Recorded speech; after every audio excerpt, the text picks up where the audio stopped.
தீபக் ராஜா அவர்களுடைய மறைவு அந்த ஒரு சாங்கியமெல்லாம் பண்ணி அவரை கொண்டு போயிட்டு இருக்கிறாங்க. உங்களுக்கு தெரியும் என்ன டிராஃபிக், என்ன கூட்டம், அவர் கொண்டாடுறாங்க.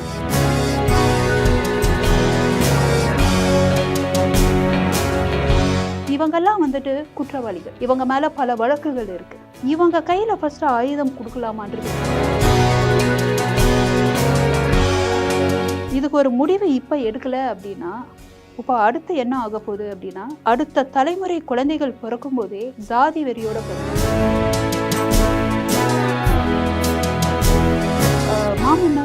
மாமன்னன் ஒரு படம் இருக்குது. நல்ல கான்செப்ட், எனக்கு ரொம்ப பிடிச்ச படம். படம் எல்லாம் பார்த்துட்டு நல்ல ரிவ்யூலாம் பார்த்துட்டு ஒரு 1-2 வாரத்தில் பார்த்தீங்கன்னா சின்ன சின்ன பசங்க யாருக்கு தெரியுமா பேனர் வைக்கிறாங்க? ஃபஹத் ஃபாசில்.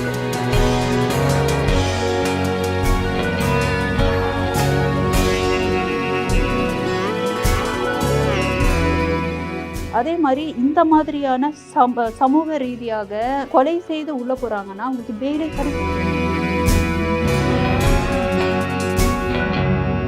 எக்ஸாம்பிளுக்கு காமராஜர் ஜாதியே இல்லைன்னு சொன்னவர் எல்லாம் பார்த்தீங்கன்னா அந்த சமூகத்துக்கான ஜாதி தலைவர்கள்னு சொல்லி ஒரு கட்சியா ஃபார்ம் பண்ணிட்டு இல்லை ஒரு இயக்கமா ஃபார்ம் பண்ணிட்டு அவங்கள போய் மாலெல்லாம் போட்டுருக்காங்க.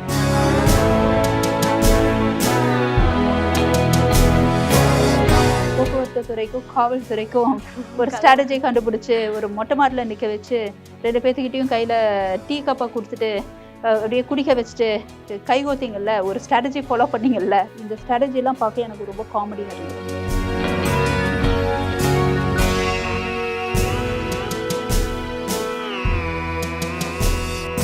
ஜெம் டிவி நேயர்கள் அனைவருக்கும் வணக்கம். நான் உங்கள் விஜய் ஸ்ரீஜா.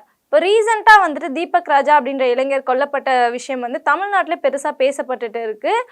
இது மட்டும் இல்லாமல் தென் மாவட்டங்களில் தொடர்ந்து ஒரு சில வருஷங்களாக கொலைகள் வந்து நடந்துக்கிட்டே இருக்கு. இது ஒரு நார்மலான விஷயமா வந்துட்டு ஆகிட்டு வருது.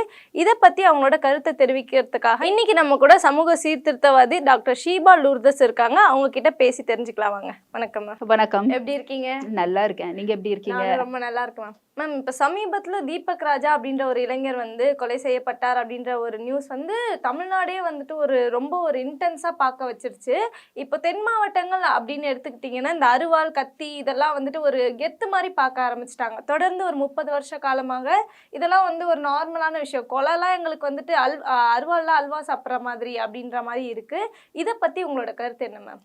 ஆக்சுவலி இப்போ நம்ம பேசிட்டு இருக்கிறது பார்த்தீங்கன்னா புது விஷயமே இல்லை. இன்னும் ஒரு வருஷம் கழிச்சு பார்த்தீங்கன்னா இதே மாதிரி தொலைக்காட்சியில் இன்னொரு கெஸ்ட்டை வச்சு இதே தான் நீங்கள் பேசிட்டு இருப்பீங்க. எனக்கு தெரிஞ்சு நான் ஒரு ஸ்கூல் டைமில் இருந்து இப்போ வரைக்குமே பல இதே ரிலேட்டட், அதாவது இதே பேட்டர்ன், இதே கோஷ்டிகள், ஓகேங்களா, மாறின்ட்டு பார்த்த அந்த நியூஸ் கேட்ட சம்பவங்களே அதிகமாக இருக்குது. நம்ம ரொம்ப சமூகம் நோக்கி போக வேணாம். இது வந்துட்டு 3 சமூகத்துக்குரிய உள்ள பிரச்சனை, எஸ்பெஷலி 2 சமூகத்துக்கு இடையில உள்ள அந்த ஒரு பிரச்சனைனால தான் உங்களுக்கு தெரியும். அது பசுபதி, பாண்டியன், பண்ணையாறு, நம்ம ரொம்ப அதுக்குள்ளே போக வேணாம். ஏன்னா சமூகம் சார்ந்து பேசக்கூடிய மக்கள் நம்ம கிடையாது. எல்லா சமூகத்திலையும் அங்கங்கே தான் பெரிய ஆளு அப்படின்னு காட்டக்கூடிய மக்கள் இருக்கதான் செய்கிறாங்க. அதனால நம்ம சமூகத்தை அடிப்படையில் பேச வேணாம். ஆனால் சமுதாயத்தில் இது ஏன் ரொம்ப கவலைக்கிடமான விஷயம்னா, முதல்ல நடக்கிறது வேற. அது ஜாதிய கோட்பாடுகள் ரொம்ப அதிகமாக இருக்கக்கூடிய காலகட்டம். இப்போ ரொம்ப நம்ம முன்னோக்கி போய்கிட்டு இருக்கும்போது இந்த மாதிரியான ஒரு நவீன காலகட்டத்திலையும் இப்போவும் அதை மைண்டில் வச்சு ஜாதி அடிப்படையில் நான் வந்துட்டு இந்த சமூகத்துக்கு தலைவனாக இருக்கணும், அவன் தலைவனாக இருக்கக்கூடாது, ஒரு சமூகத்துக்குள்ளேயே போட்டி, நான் வந்துட்டு தலைவனாக இருக்கணும், எனக்கு அந்த மரியாதை கிடைக்கணும். இதெல்லாம் எப்படின்னா அந்த காலத்தில் அந்த நாட்டாம படம் வந்ததோ, அந்த எஜமான் படத்துல எஜமான் காலடி மண் எடுத்து அந்த பீரியடுக்கு மாதிரி போயிட்டுருக்கு. எனக்கு என்ன ஒரே ஒரு கேள்வினா, இதை நம்ம வந்துட்டு இந்த அரசாங்கம் எந்த அரசாங்கம்னு சொல்ல வேணாம், இது வந்து ரொம்ப வருஷமாக நடந்துக்கிட்டு இருக்கு. இப்போ இந்த தீபக் ராஜா ஒரு விஷயம், அவர் கன் வச்சுருக்காங்க, ஆனால் அன்னைக்குன்னா அவர் வந்துட்டு கன் கார்லேயே விட்டு போயிட்டாங்க அப்படின்றாங்க. எனக்கு தெரிஞ்ச ஒரு நபருக்கு போலீஸ் ப்ரொடெக்ஷனுக்கு சுப்ரீம் கோர்ட் ஆர்டரே இருக்குது. அவங்களுக்கு ஆர்ம் லைசன்ஸ் கொடுக்கறதுக்கு அவ்வளவு யோசிக்கிறாங்க, அவ்வளோ வெரிஃபிகேஷன், அவ்வளவு இது. உங்களுக்கு புரியுதுங்களா? மெரிட்ஸில் சமூகத்தில் ஒரு அந்தஸ்தில் இருக்கக்கூடிய ஒரு நல்ல மெரிட்ஸ் உள்ள நல்ல நடத்தை, கோட் ஆஃப் கண்டக்டில் உள்ள ஒரு நபருக்கு கோர்ட் ஆர்டர் காப்பி இருந்தும் வெரிஃபிகேஷன்ற பேர்ல பல வருஷம் இழுத்தடிச்சு மெல்லமா கொடுக்குறவங்களையும் பார்த்துருக்கோம், கொடுக்காம இருக்கிறவங்களையும் பார்த்துருக்கோம். இப்படியெல்லாம் இருக்கும்போது இவங்கெல்லாம் வந்துட்டு குற்றவாளிகள். இவங்க மேல பல வழக்குகள் இருக்கு. இவங்க கையில ஃபர்ஸ்ட் ஆயுதம் கொடுக்கலாமான்றது ஒண்ணு. ரெண்டாவது, இவங்கெல்லாம் வெளியே வந்தா இந்த மாதிரியான சமூகம் சார்ந்த அந்த சிந்தனைகள் அதிகமா பரப்புறதுக்கான வாய்ப்புகள் அதிகமா இருக்கு அப்படின்னும் போது அவங்கள வெளியே ஃபர்ஸ்ட் விடலாமா? ஏன் அனுபவத்திலங்க எவ்வளவோ கேசஸ் நம்ம பார்க்குறோம், எவ்வளவோ நியூஸ் படிக்கிறோம், வேர்ல்டு பாலிடிக்ஸ் அளவில் நம்ம நாலேஜை கெயின் பண்ணும்போது மனசுக்கு கஷ்டமான ஒரு விஷயம் என்னன்னா, எமோஷ்னலாக ஒருத்தர் கொலை பண்ணுவான், குடிச்சிட்டு தெரியாமல் கொலை பண்ணுவான், கோபத்தில் கண்ட்ரோல் பண்ண முடியாமல் கள்ள உறவு கூட இருக்கிற பார்ட்னர் இருக்காங்கன்ட்டு கொலை பண்ணுவாங்க. இந்த மாதிரி அவசரப்பட்டோ இல்லை பிளான் பண்ணாமல் எமோஷ்னலாக கொலைகள் செஞ்சு தப்பு செஞ்சவங்க இன்னும் சிறையில் இருக்காங்க. பிளான் பண்ணி ஸ்கெட்சு போட்டு பல வருஷம் இவங்கள தூக்கணும் இல்லை இவங்கள சார்ந்து அவங்கள தூக்கணும்னு பார்த்து பார்த்து பார்த்து குறி வச்சு அடித்து தூக்குன அந்த மக்கள் கொஞ்ச நாள் சிறையில் இருக்காங்க. வெளியே வந்து நடமாடுறாங்க. வெளியே வந்து நடமாடும் போதும் அந்த ஆப்போசிட் கோஷ்டிக கையில் சிக்கக்கூடாதுன்னு மறைஞ்சு வாழ்கிறாங்க. அவங்க கையில் வெப்பன் இருக்குது. அந்த வெப்பன் இப்போது ஒருத்தருக்கு வெப்பன் கொடுக்குறதுக்கு முன்னாடி ஃபஸ்ட்டு போலீஸு அந்த வெப்பனை அவங்க யூஸ் பண்ணுவாங்களான்னு யோசிப்பாங்க. முடிஞ்ச அளவுக்கு வெப்பன் யூஸ் பண்ணுறதுக்கான அந்த ஒரு அவசியம் இல்லாத சில மனிதர்களுக்கு தற்காப்புக்காக கொடுப்பாங்க. துப்பாக்கி ஒருத்தர் கொடுத்துட்டோம் அப்படின்னா அந்த துப்பாக்கி எடுத்து யூஸ் பண்ணுறதுக்கோ இல்லை டக்குன்னு கொண்டுட்டு இல்லை இவங்க வந்துட்டு நான் டிஃபெண்ட் பண்ணுறதுக்காக பண்ணேன் அப்படின்றதுக்காக கிடையாது. ரொம்ப ரொம்ப பார்த்துட்டு அந்த வெப்பனை வச்சுட்டு அவங்க தன்னைத்தானே கூட அழிக்கலாம், மற்றவங்கள அழிக்கலாம். அவ்வளோ ப்ரோட்டோகால்ஸ் இருக்கும்போது இந்த மாதிரி நபர்கள்கிட்ட ஃபஸ்ட்டு ஆயுதம் இருக்கிறது யார் தப்பு? அது ஒன்று. ரொம்ப வருடங்களாக நடந்துக்கிட்டு இருக்கும்போது எனக்கு தெரிஞ்சு இந்த 2 சமூகத்தில் ஒரு சமூகத்தில் உள்ள ஒரு நபர் ரொம்ப நாளாக தலைமறைவாக இருக்காங்க. அவங்க வர்றதே போகிறதே தலைமறைவாக தான் இருக்கும். ஏன்னா ஆப்போசிட் கோஷ்டிக என்ன வேணாலும் பண்ணுவாங்க அப்படின்றது தெரியும். அவங்க மேலேயும் நிறையா வழக்குகள் நிலுவையில் இருக்குது. இவ்வளவு நடந்துட்டு இருக்கிற பட்சத்தில் ஒரு நபர் மறைஞ்சு ஃபஸ்ட்டு வாழ்கிறாங்க. இப்போது ஒருத்தர் மேலே வழக்கு போடுறாங்க, சிறையில் இருக்காங்க, கண்டிஷனல் பெயிலில் வெளியே வருவாங்க. அந்த கண்டிஷனல் பெயில் என்னென்னா அவங்க அப்ஸ்காண்ட் ஆகக்கூடாது. எப்போ அவங்க அப்பியர் ஆகணுமோ அப்பியர் ஆகணும். அப்பியர் ஆகும்போது அவங்க அப்பியர் ஆனால் பரவாயில்ல, ஆனால் அப்ஸ்காண்டடாக இருக்கிறாங்கன்றது கரெக்ட் இல்லை. அப்போது காவல்துறைக்கு ஒருத்தர் எங்கே இருக்காங்க அப்படின்றது தெரியாமல், ஏன்னா இவங்க மறைஞ்சு தானே வாழ்கிறாங்க. ஆப்போசிட் கோஷ்டிகள் எப்போ வேணாலும் அட்டாக் பண்ணுவாங்கன்னு மறைஞ்சு தான் வாழ்கிறாங்கனாலே அதுவே அவுட் ஆஃப் ப்ரோட்டோகால் தானே, கண்டிஷனல் பெயில் வயலேஷன் தானே. அப்போது ரொம்ப வருஷமாக என்ன நான் நினைக்கிறேன்னா, இந்த காவல்துறை அதிகாரிகள் என்ன நினைக்கிறாங்கன்னா, சில விஷயங்களை நம்ம வந்துட்டு உள்ளே இறங்கி சரி செய்ய முயற்சி செய்தால் ஒருவேளை அது பேக் ஃபயர் ஆகி அது ஒரு மிகப்பெரிய சமூக பிரளயமாக இந்த சமுதாயத்தில் வெடிச்சிட்டா பல உயிர் பலிகள் இப்போ ஒன்றொன்னா ஆயிட்டுருக்கு.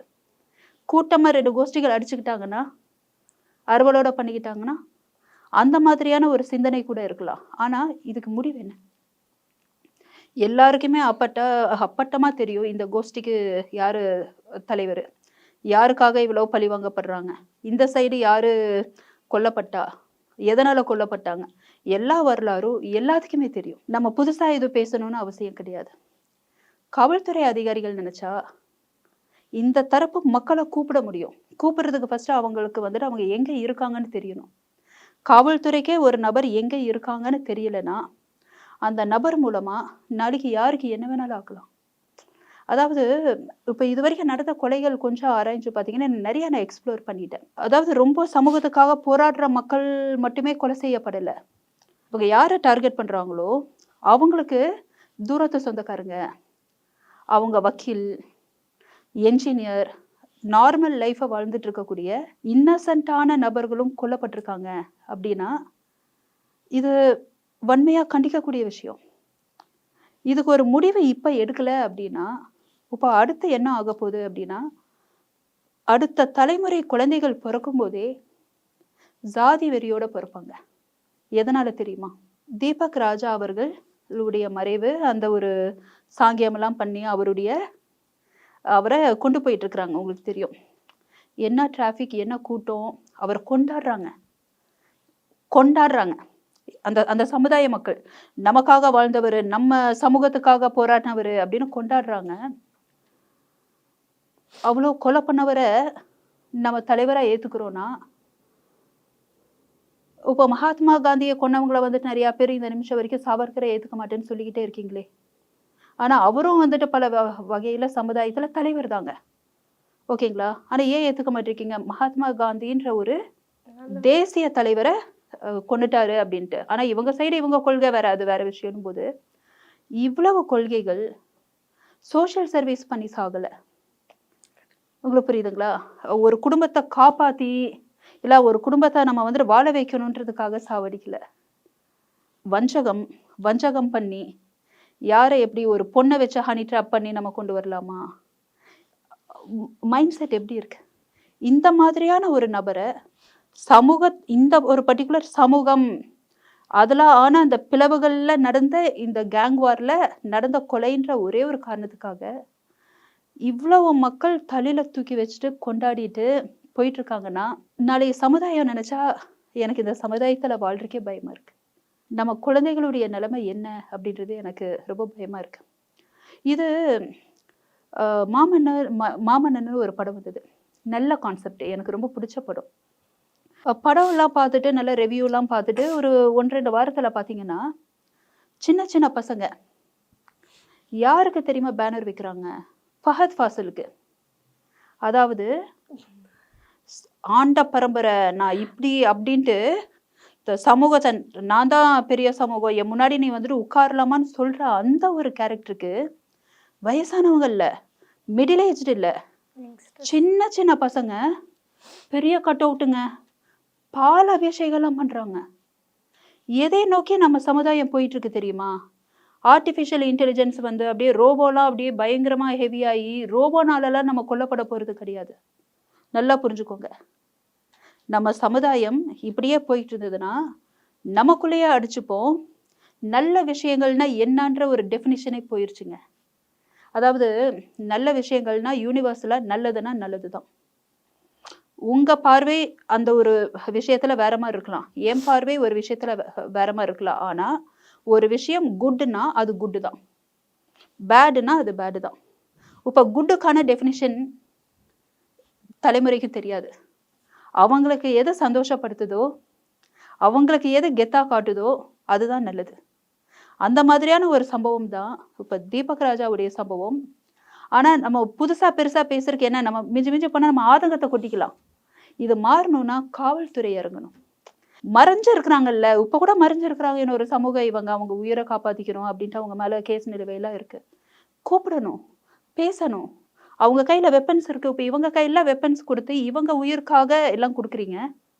ஓகே, சமூகத்துல நல்ல நிலைமையில இருக்கக்கூடிய மக்கள் அவங்க நல்ல விஷயங்கள் செஞ்சு அவங்களுடைய உயிர் வந்துட்டு ஒரு அச்சுறுத்தல்ல இருக்கும்போது அந்த வாய்ப்பு அவங்களுக்கு கிடைக்கிறது இல்லையே. நல்லவங்களுக்கு, நல்ல கோட் ஆஃப் கான்டாக்ட்ல இருக்கிறவங்களுக்கு கிடைக்க வேண்டிய வாய்ப்புகள் நிராகரிக்கப்படுறது வந்துட்டு பார்த்தீங்கன்னா மிகப்பெரிய அநியாயம். நம்மளுடைய சிஸ்டமே மாறணுங்க. அதே மாதிரி இந்த மாதிரியான சமூக ரீதியாக கொலை செய்து உள்ள போறாங்கன்னா அவங்களுக்கு பெயிலே கிடைக்கக்கூடாது. சட்டம் வந்துட்டு ரொம்ப ஸ்ட்ராங் ஆக்கப்படணும். என்னை பொறுத்த வரைக்கும் சட்டத்தை திருத்துங்கன்னு சொல்றதுக்கு நான் பெரிய ஆள் இல்லை. ஆனா சட்டத்தை நிறைய நம்ம அமெண்ட் பண்ணணும். அமெண்ட் பண்ணாம இருக்கிற வரைக்கும் இப்ப தீபக் ராஜாக்குள்ள இப்ப இங்க நடந்துருச்சுங்களா, அடுத்த அந்த சைடு என்னன்னு நமக்கு தெரியாது. ஏதாவது ஒண்ணு நடக்கும். இடையில ஒரு பொண்ணுடைய தலையெல்லாம் வெட்டி அதெல்லாம் எல்லாத்துக்குமே தெரியும். அந்த இடத்துல போட்டிருந்தாங்க. ரொம்ப ரொம்ப கொடூரமான ஒரு விஷயம். இப்பவும் பாத்தீங்கன்னா இந்த விஷயத்துல இல்ல, இந்த பொண்ணு கூட இருக்கிற அந்த கட்டிக்க போற பொண்ணே பண்ணியிருக்காங்க, பொண்ணுடைய ஃப்ரெண்டு அப்படின்னா 1000 வதந்திகள் இருந்தாலும் நாளைக்கு எப்படி வேணாலும் ஆப்போசிட் ஆகலாம். இன்னசென்டான உயிர்கள் கூட போகலாம். இப்ப கூட இது லேட்டு கிடையாது. நம்ம காவல்துறை அதிகாரிகள் எந்த அரசாங்கமா இருந்தாலும் சரி, யார் ஆட்சிக்கு வந்தாலும் சரி, இது வந்துட்டு நம்ம தலைமுறைன்றதை விட உங்க குடும்பத்திலையும் அடுத்த தலைமுறை வருது. அந்த அந்த தலைமுறையும் கெட்டு போயிட்டு இருக்கிறாங்க. ஒரு 4 மணி நேரம் டிராஃபிக்கு ஒருத்தருடைய உடம்ப கூப்பிட்டு வராங்க, தீபக் ராஜா அப்படின்ற மாதிரியான ஒரு கொலையாளி, சமூக போராளின்ற பேர்ல அவ்வளோ மக்கள் கொண்டாடும் போது நாளைக்கு உங்க வீட்டில் அடுத்த தலைமுறை இருக்கு. எல்லாரும் நாளைக்கு குழந்தைகள் பார்ப்போம், பேரம்பேத்திகள் பார்ப்போம். நிறைய பேர் பேரம்பேத்திகள் பார்ப்பாங்க. எந்த மாதிரி உலகத்துல வாழணும் நம்மளுடைய அடுத்த தலைமுறை அப்படின்றது நிர்ணயிக்க வேண்டியது நம்ம ஒவ்வொருத்தர். ஒரு சாமானியா நினைச்சா மிஞ்சி மிஞ்சி போனா நாங்க ஓட்டு போடுறது தான் எங்களால பண்ண முடியும். அதிகாரிகள், அரசாங்கம் அவங்க நினைச்சா என்ன வேணாலும் அதிரடியா பண்ண முடியும். அந்த மாதிரி நடந்தால் ஒழிய நம்ம சமுதாயத்தை 100% கிளியர் பண்ண முடியும்னு சொல்லலை. இது ஒண்ணுதான் சமுதாயத்துல சீர்கேடுனா இல்லை, எவ்வளவோ இருக்கு. இன்னும் போதை புழக்கம்ல வந்துட்டு எல்லாம் குட்டிச்சவரா எல்லாம் ஜாம்பி மாதிரி சுத்திக்கிட்டு இருக்கான். யாரை கொலை பண்றதுன்னு தெரியாம ஹார்ன் அடிச்சேன் அப்படின்றதுக்காக போய் கொலை பண்றாங்க. நிறைய நடந்துட்டு இருக்கு. அவ்வளவு மத்தியில இது அநியாயமா கேவலமா நடக்கக்கூடிய, ரொம்ப வருஷமா ஒன்னையே நடந்துகிட்டு இருக்கக்கூடிய ஒரு விஷயம்.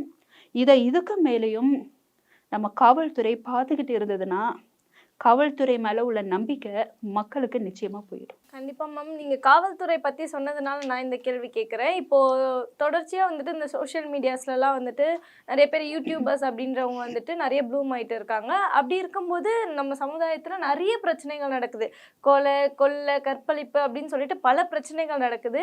இதுலலாம் வந்துட்டு இவங்களை வந்து பிடிச்சிட்டாங்க, இந்த கொலையாளியை பிடிச்சிட்டாங்க, இந்த மாதிரி ரேப் பண்ணவனை பிடிச்சிட்டாங்க அப்படின்ற ஒரு நியூஸ் கூட நம்ம பார்க்க முடியறது இல்லை. ஆனா இந்த யூடியூபர்ஸ் வந்து கார்ல ஃபோன் பேசிட்டு போனாங்க, அதனால அவங்களை கைது பண்ணிட்டோம் அப்படின்றத வந்துட்டு ரொம்ப பெருசாக்கிட்டு இருக்காங்க. இதை பத்தின உங்களோட கருத்து? அதாவது உங்க கேள்வியிலேயே பதில் இருக்கு. அவங்கள யூடியூபர்ஸ் தான். யூடியூபர்ஸ்னா யாரு? இன்ஃப்ளூயன்சர்ஸ்.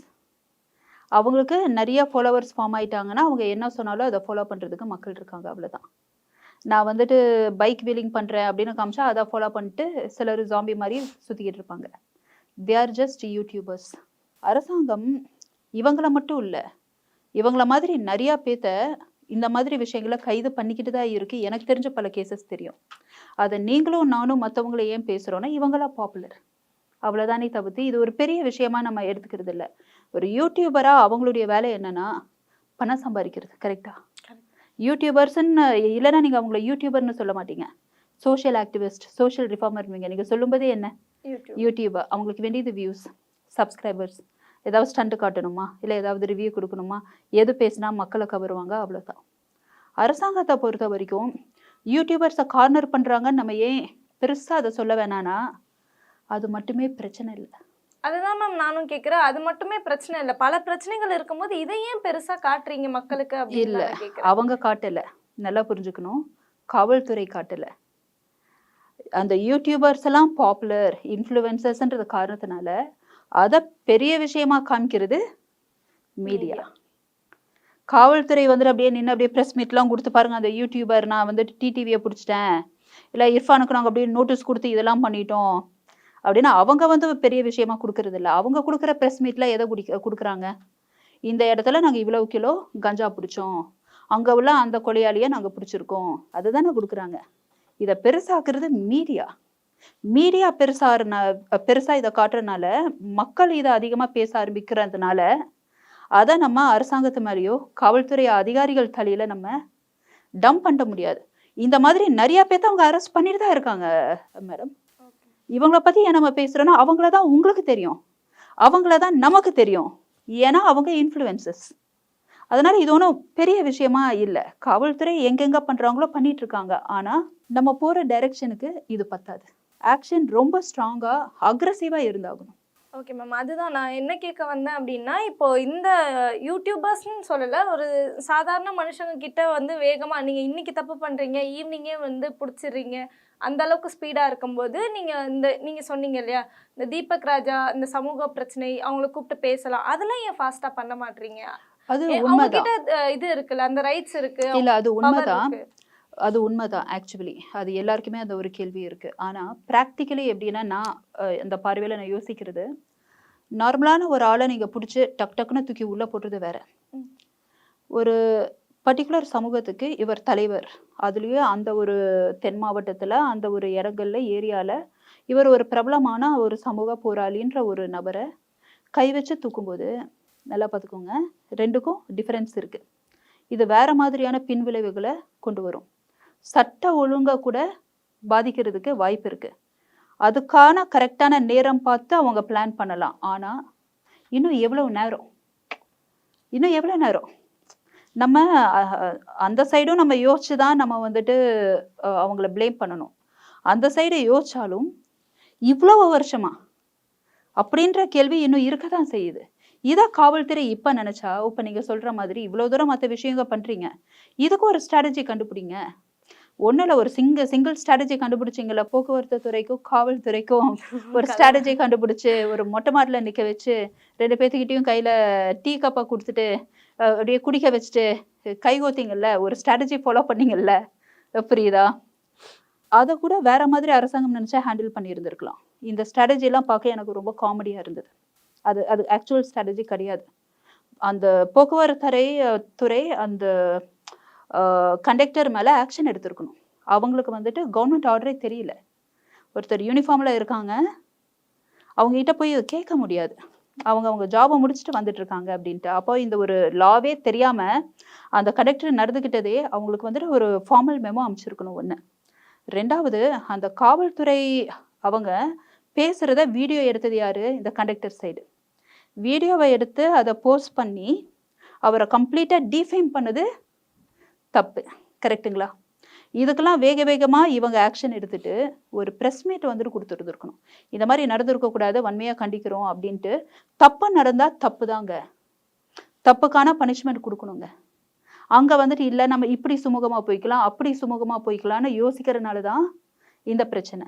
இப்ப இவ்வளவு வருஷமா நடக்கக்கூடிய அந்த கௌரவ கொலைகள்லாம் எப்படி? இவ்வளவு புரியுதா? கொஞ்சம் சுமூகமா பார்த்து ஹேண்டில் பண்ணும், இப்படி ஹேண்டில் பண்ணும். இப்படிதானே போய்கிட்டே இருக்கு. கெட்டதுன்னா கெட்டதுதான். ஒருத்தர் லாவை வந்துட்டு அஃபெண்ட் பண்ணியிருக்காங்கன்னா லாவை அஃபெண்ட் பண்ணதுதான். They deserve punishment. பார்த்து பண்ணணும். நம்ம வந்துட்டு அதுக்கு துவந்த மாதிரி பண்ணணும் அப்படின்னா அதை சீக்கிரமா பண்ணுங்க. பார்த்துக்கிட்டே யோசிச்சுக்கிட்டே இருக்கக்கூடாது. 3 வருஷத்துக்கு ஒரு தடவை ஆஃபீஸர்ஸ் மாறிக்கிட்டே இருக்காங்க. ஒரு ஆஃபீஸர் யோசிச்சு வைப்பாங்க, எக்ஸிக்யூட் பண்றதுக்குள்ள டிரான்ஸ்ஃபர் ஆயிடுவாங்க. அப்போ யாராவது ஒருத்தர் இதை வந்துட்டு ஒரு ஸ்பெஷல் டீமா ஃபார்ம் பண்ணி இதை வேகமா பண்ணணும். அதனால அந்த ஸ்ட்ராட்டஜி கூட அது வந்துட்டு நான் இந்த வார்த்தையை சொல்றது தப்பா இருந்தாலும் எனக்கு சிரிப்பு வந்தது அதெல்லாம் பார்க்கும்போது. ஐயோ, அரசாங்கம் பயங்கரமா செயல்படுதுன்னு எனக்கு தோணல. இப்படியுமா நடந்துப்பீங்க? எது கரெக்டோ அதை செய்யணும். கரெக்டுங்களா? இன்னொன்று என்னன்னா, அந்த ஒரு விஷயத்துல காவல்துறை வந்துட்டு போக்குவரத்து துறைக்கு இவ்வளோ ஸ்ட்ராங்கா எல்லாம் பார்த்தாங்க. ரொம்ப நல்ல விஷயம். அது கவர்மெண்ட் உடைய வெஹிக்கிளா இருந்தாலும் ஃபுல்லா செக் பண்ண வேண்டியது பொறுப்பு. ஏன் கவர்மெண்ட் வெஹிக்கிள்ல வந்துட்டு ஆக்சிடென்ட் நடக்காதா? உங்களுக்கு புரியுதுங்களா? ஸ்ட்ரிக்டா பார்க்கறது தப்பு கிடையாது. ஆனா இவங்க 2 பேரும் சமரசமான உடனே போக்குவரத்து துறை மேல அந்த பஸ் டிரைவர்ஸ் மேல போட்ட வழக்குகள்லாம் கேன்சல் ஆயிடுச்சு அப்படின்னு சொல்றதெல்லாம் எப்படி? அப்போ அந்த வழக்கு சும்மா நினைச்சா யார் மேல வேணாலும் போடலாம், நினைச்சா யாருனாலும் அது கேன்சல் பண்ணிக்கலாம்னா இது சட்டமே கிடையாதுங்க. சர்வாதிகார ஆட்சி இது. அந்த மாதிரி தான் இந்த ஒரு விஷயத்த நான் பார்க்குறேன். அப்படின்னும் போது இப்போ காவல்துறை நினைச்சா கூட ஒரே வேகத்துல ஒரு ஸ்ட்ராட்டஜி யூஸ் பண்ணி ஐஏஎஸ் ஆஃபீஸர்ஸ் இருக்காங்க, பிரின்சிபல் செக்ரட்டரிஸ் இருக்காங்க. நம்ம உள்துறை அமைச்சர் அமுதா மேடம்லாம் இப்போ அந்த வெள்ளத்துறை அவங்க விஷயத்துல தன்னிச்சையா ஏதோ ஆக்ஷன் எடுத்தாங்க. அது ஓகே, ஒரு கான்ட்ரவர்சியில போகுதுன்னும் போது நிறைய சீனியர் ஐஏஎஸ் ஆஃபீஸர்ஸ்லாம் இருக்கும்போது ஒரு குழு ஃபார்ம் பண்ணி இதோட முடிக்கணுங்க.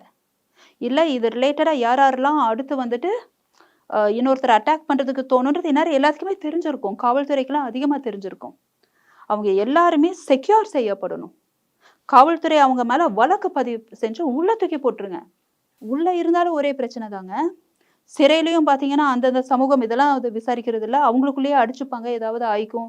சிறையிலேயே வந்துட்டு மர்டர் நடந்திருக்குங்க. இந்த மாதிரி சமூக பிரச்சனை இல்லை, பார்த்து அது போடுறாங்க. அந்த மாதிரி ஒரு பிரச்சனை முடிகிற வரைக்கும் இவங்க கொஞ்சம் எல்லாத்தையும் செக்யூர் பண்ணி இதுக்கு மேலே மேலும் எந்த ஒரு கிரைமும் நடக்காம பார்த்துக்க வேண்டியது காவல்துறையினுடைய கையில் இருக்கு. அவங்கள நம்பி தான் ஒரு சாமானியன் நீங்களோ நானோ இருக்கோம். அதனால அது மட்டும் நான் எப்பொழுதுமே ஒரு ரிக்வெஸ்டா, ஹம்பிள் ரிக்வெஸ்டா நான் வச்சுப்பேன். மேம் ஃபைனல் கொஸ்டினா இப்போ வந்து நீங்க ஒரு சமூக சீர்திருத்தவாதியா இருக்கீங்க அப்படின்றதுனால கேட்குறேன். இப்போ இந்த சாதி பிரச்சனைகள் நிறைய வருது. இதெல்லாம் தடுக்கிறதுக்கு சின்ன வயசுல இருந்தே சில பேர்லாம் வந்துட்டு நாங்க தான் பெரிய ஆளுங்க அப்படின்ற மாதிரி குழந்தைங்கள்லாம் இருக்காங்க.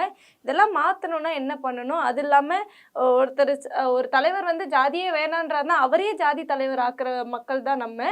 இதை எப்படியெல்லாம் மாத்தலாம் மேம்? அதாவது இப்ப நீங்க சொன்னதுல 3 விஷயம் இருக்கு. ஃபர்ஸ்ட், நம்ம ட்ரக் அவேர்னஸ் நிறைய கொடுத்துட்டு இருக்கோம்.